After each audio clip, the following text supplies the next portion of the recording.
Bonjour les enfants, je suis ici pour vous expliquer la règle des pronoms koi. Vabbè, insomma, les pronoms complément d'objet indirect, ok? Diversamente dai pronomi cod, che erano i pronomi complemento oggetto diretto, i pronomi koi rappresentano i pronomi personali che hanno la funzione di complemento di termine, quindi che rispondono alla domanda a chi, a che cosa, ok? Diversamente dalla lista dei pronoms code, dei pronomi complemento oggetto diretto, la lista dei pronomi koi è un po' particolare, bisogna fare attenzione. Abbiamo quindi nous avons me, M apostrophe, te, T apostrophe. Questo lui, ho messo un asterisco perché lui in francese è sia maschile che femminile. In italiano avremmo le forme gli e le, cioè a lui e a lei, giusto? Quindi non so, ad esempio, io le parlo o io gli parlo, a seconda che il complemento di termine sia sia appunto di genere maschile o femminile. Ebbene, in francese abbiamo soltanto lui. È una forma particolare. Nous, vous, leur. Quindi mi direte voi, prof, ma come faccio a capire se si tratta di maschile o femminile questo lui? Beh, insomma, dipende dal contesto, ovviamente. Quindi il contesto ci dirà se si tratta di genere maschile o femminile. Questo leur alla terza plurale, attenzione, non è un possessivo. So che lo ricorda, però non è un possessivo. Adesso, diciamo, proviamo a vedere. In italiano, appunto, abbiamo la forma loro. Non so, io parlo loro, oppure, vabbè, a loro, ma in realtà io parlo loro, ecco, un pronome complemento di termine. Quindi andiamo a vedere qualche esempio. Regardons ici. Je vous ai mis quelques exemples en français directement, ok? Donc, alors, ma mère m'envoie une photo.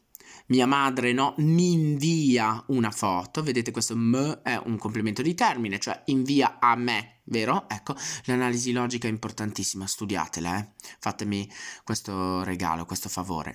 Donc, je te raconte une histoire.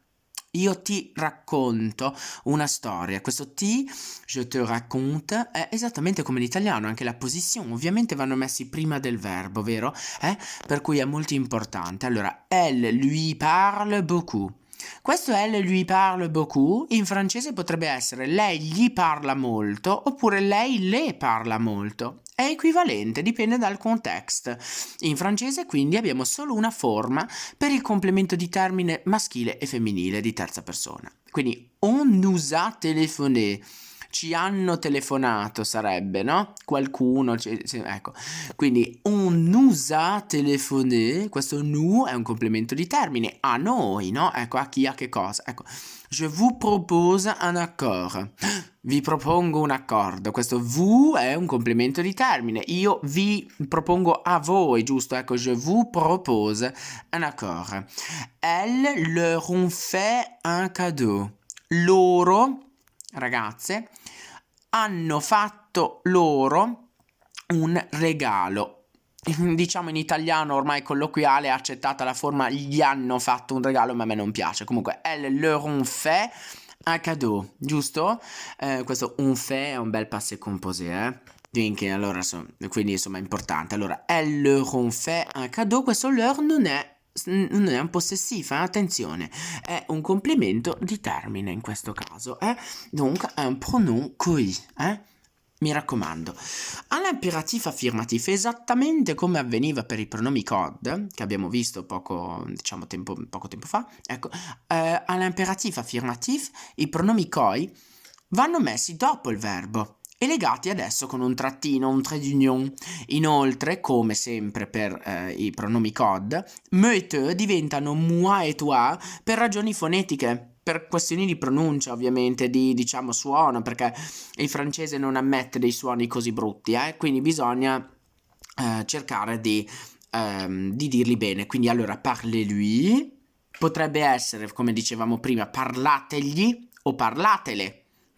Perché dipende dal contesto, non sappiamo se questo lui è maschile o femminile. Allora, donnez-moi l'agenda, datemi il diario.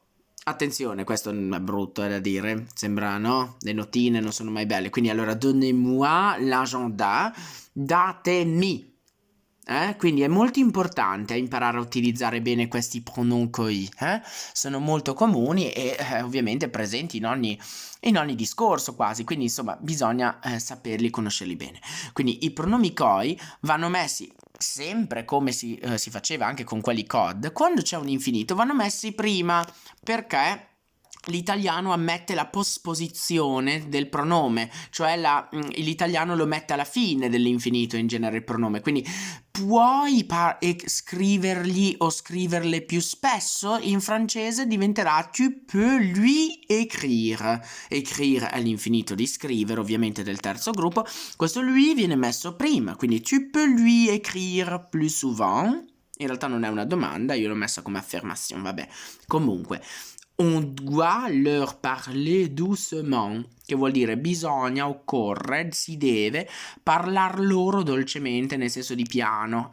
On doit leur parler, questo leur viene messo prima, avete notato? Quindi io non avrei altro da aggiungere, je n'ai rien d'autre à dire sur ça. Quindi si vous avez quelques questions à me poser, bon, dites-le, écrivez-moi, ecco a proposito, écrivez-moi, scrivetemi, va bene, quand vous voulez, ok? Donc à très bientôt et bonne étude, bon travail, au revoir.